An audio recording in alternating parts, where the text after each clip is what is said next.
बिस्मिल्लाहिर्रहमानिर्रहीम। अस्सलाम वालेकुम नादरीन, आप यूट्यूब चैनल देख रहे हैं। मैं इमरान खान हूँ। आज मंगल का दिन था। इमरान खान साहब की बहनों ने इमरान खान साहब से मिलना था और ये तासुर बनाया जा रहा था कि जो आएगा मारेंगे, खाल उतार देंगे, चमड़ी उधेड़ देंगे, जबान खींच लेंगे, रगड़ के रख देंगे। ये फैसल वाडे और ये तलाल चौधरी टाइप के लोग जो है ना, ये धड़ाधड़ इस तरह के स्टेटमेंट दे रहे थे।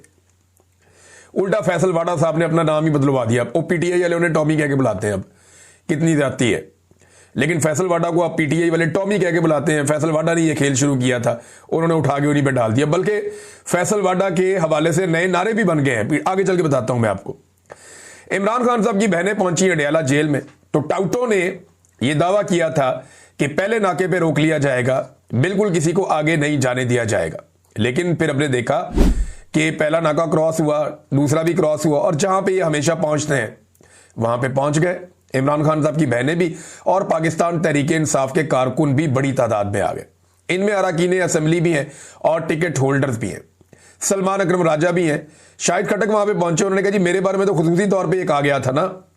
जब मीडिया ने पूछा कि आपका तो नाम लेकर कहा गया था कि आपको रगड़ा लगेगा, यहां पे आपको उठा लेंगे, तो शाहिद खटक ने कहा देखो हम आ गए, यहां पे हमने खौफ के बुत तोड़ लिए, हम कोई डरे हुए तो नहीं है, सहमे हुए तो नहीं है। ये ऐसे तो नहीं हो सकता कि आप कहेंगे नहीं आना तो कोई नहीं आएगा। इमरान खान कौम का लीडर है। बल्कि शाहिद खटक ने एक बड़ी इंपॉर्टेंट बात की, मैं सुन रहा था, उन्होंने कहा जी कि इस प्रेस कॉन्फ्रेंस के बाद इमरान खान साहब की जिंदगी को जो लाहक हैं खतरात, वो बहुत बढ़ गए हैं। यानी डीजीआईएसपीआर की जानिब से ऐसी गैर जिम्मेदाराना प्रेस कॉन्फ्रेंस और ऐसी धमकी आमेज लहजे के अंदर बात करना, ये खतरात इमरान खान के लिए बहुत बढ़ गए हैं। अब यूनिफॉर्म में ऑफिसर आकर इमरान खान को अगर धमकियां लगाएगा और उसको सिक्योरिटी थ्रेट करार देगा, तो ये तो एक तरह से उसको मारने की साजिश है।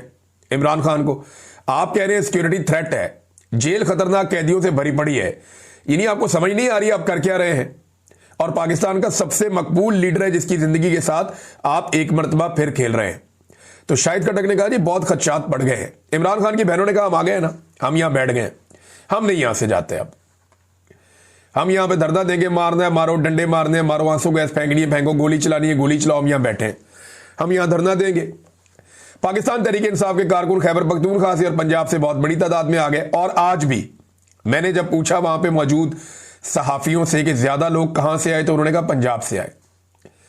मैं थोड़े दिन पहले नजर अब्बास साहब के प्रोग्राम में भी ये कह रहा था कि पंजाब है पाकिस्तान तहरीक इंसाफ का असल गढ़।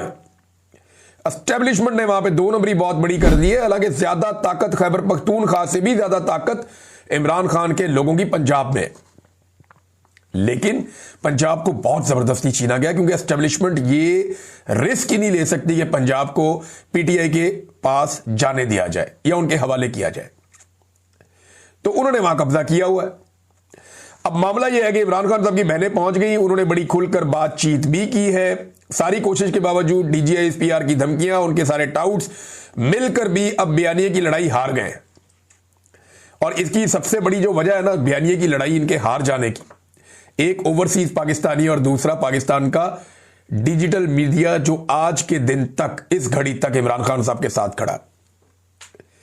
डिजिटल मीडिया या सोशल मीडिया और ओवरसीज पाकिस्तानी, ये इमरान खान के साथ खड़े हैं ना, तो एस्टेब्लिशमेंट इमरान खान को शिकस्त नहीं दे सकती, क्योंकि पाकिस्तान में तो पाकिस्तानी साबित कर चुके हैं कि वो इमरान खान के अलावा किसी और लीडर की फिलहाल शक्ल पसंद नहीं कर रहे। अब इमरान खान साहब की बहनों ने क्या कहा, देखिए वहां उनसे बड़े सख्त सवालात भी हुए। सवालात वाले लोग आते हैं, उन्होंने फिर सवालात भी करने होते हैं। तो आसिम मुनीर साहब के बारे में सवाल किया कि जी इमरान खान उन पर तनकीद करते हैं, आपने उनके बारे में ट्वीट करवाया, जो इमरान खान ने बताया आपने बाहर आकर बता दिया। तो उस्मा खानम जो है इमरान खान साहब की बहन, जिन्हें पिछली मरतबा मुलाकात के लिए भेजा गया था 2 तारीख को, उन्होंने कहा जी आसिम मुनीर सरकारी मुलाजिम है, हमारे टैक्स के पैसों पर चलता है, इस पर बात करना सियासी नहीं है, इमरान खान जो पैगाम देता है हम देते हैं। ये उस्मा खानम ने कहा कि जी इमरान खान हमें जो कहता है हम कह देते हैं, ये कौन सा सियासी आदमी है, सरकारी मुलाजिम है, हमारे टैक्स के पैसे पे चलता है, तो इसके ऊपर तनकीद करने का क्या मसला है, इमरान खान हमें जो कहता है हम बाहर आकर कह देते हैं। और फिर उसके बाद अलीमा खानम ने कहा कि आलमी तंजीमें भी इमरान खान की कैद तन्हाई, जो एक तरह का तशद्दुद है, उसके खिलाफ आवाज उठा रही है। पूरी दुनिया में ये आवाज उठ रही है और फर्दे वाहिद पर गुफ्तगू करना कोई नेशनल सिक्योरिटी का मामला नहीं होता। इमरान खान की बहन नौरीन खानम भी वहां पे मौजूद थी, जिन पे कुछ अर्सा पहले तशद्दुद भी किया गया 2 हफ्ते पहले, और उन्होंने कहा जी ज़हनी मरीज तो ये सारे लोग हैं। और ये जो प्रेस कॉन्फ्रेंस हुई है DGISPR की, मुझे तो बड़ी खुशी है। इसके बाद सब लोग जाग गए हैं, जो लोग नहीं जाग रहे थे वो भी जाग गए हैं। ज़हनी मरीज तो ये खुद हैं। आप पागल खाने में जाते हैं तो आप देखते हैं ना कि जो पागल है वहां पे वो आने वालों को कहते हैं कि पागल आ गए, पागल आ गए। तो ये इस तरह पागल कह रहे हैं या ज़हनी मरीज कह रहे हैं, ये खुद पागल है, ये खुद ज़हनी मरीज है। और इनका वो हाल है कि पागलों वाला हाल है।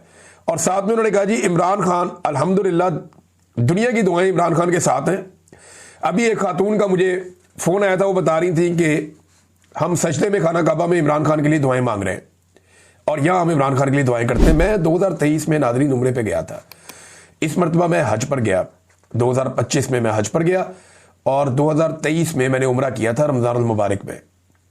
मैंने वापस आकर इमरान खान को बताया था कि मैंने इतनी दुआएं खाना काबा में और मस्जिद नबवी में किसी शख्स के लिए, किसी जिंदा इंसान के लिए होती हुई नहीं देखी जितनी दुआएं मैंने लोगों को आपके लिए मांगते हुए देखा है। ये 2023 के शुरू की बात है। मैंने इमरान खान को बताया था। और अभी जब मैं हज पे गया हूं तो इतनी लोग झोलियां उठाकर किसी के लिए दुआएं नहीं कर रहे थे जितनी इमरान खान के लिए कर रहे थे। और हत्ता कि मैंने देखा कि जो मौजूदा निज़ाम के इस वक्त पाकिस्तान में काबिज हैं, जो लोग सियासी हुक्मरान हैं और ये जो अस्करी क़यादत है, इनको लोग झोलियां उठाकर बदुआएं दे रहे थे कि इन्होंने पाकिस्तान का बेड़ा गर्क करके रख दिया। तो इमरान खान साहब की बहनें जो है वो डट गई है, वहां पे वो बैठ गई है, उन्होंने धरना दे दिया है। तो अब वो बैठ गए अडयाला के बाहर धरना देकर। एक बार फिर पूरी दुनिया के अंदर आपकी जगहसाई हो रही है। ये मैं पाकिस्तान के हुक्मरानों को कह रहा हूं, एस्टेब्लिशमेंट को कह रहा हूं। दुनिया जान रही है कि पाकिस्तान में एक मिलिट्री रिजीम है और फौजी क़यादत ने पूरे निज़ाम के ऊपर कब्जा किया हुआ है और हर इदारे को यरगमाल बनाया हुआ है। आपकी जमहूरियत का पोल पूरी दुनिया में खुल रहा है। टक्के की जमहूरियत नहीं है पाकिस्तान में, आमरीयत है। और अब पूरी दुनिया का मीडिया इस बात को तस्लीम कर रहा है, पूरी दुनिया के इदारे इस बात को तस्लीम कर रहे हैं। करप्शन के आपके रिकॉर्ड पे रिकॉर्ड, रिकॉर्ड पे रिकॉर्ड टूट रहे हैं। एमनेस्टी इंटरनेशनल हो जाए या अक़वाम मुत्तहिदा हो जाए या यूरोपीय यूनियन हो जाए, वो आपकी इंसानी हकूक़ की पामालियों के ऊपर बार बार आवाज़ उठाते हैं, बार बार आपको बताते हैं कि अपना किबला आप दुरुस्त करें और पॉलिटिकल पार्टियों को कुचलने का सिलसिला बंद करें। तो नाज़रीन, अब ये अगर बैठ गया अडयाला के बाहर, इससे इंपैक्ट क्या आएगा? आलमी सतह पर एक दफ़ा फिर बदनामी होगी और इस हुकूमत को होश ही नहीं है। ये जिद पकड़ी हुई जी मैं नहीं मिलन देंगा इमरान खान को, भाई ना मिलने दे। ये आवाज़ तो पूरी दुनिया में जा रही है ना, सबको पता चल रहा है कि इमरान खान के साथ जुल्म हो रहा है और हर जालिम को जुल्म का जवाब तो एक दिन देना पड़ेगा। ये तो होगा, ऐसा नहीं हो सकता कि ऐसे ही जान छूट जाए। ये इमरान खान ने बाहर भी आना है। अगले वीलॉग में आपको बताऊंगा। अब तक के लिए इतनी, अपना ख्याल रखिएगा, अपने चैनल का भी। अल्लाह हाफ़िज़।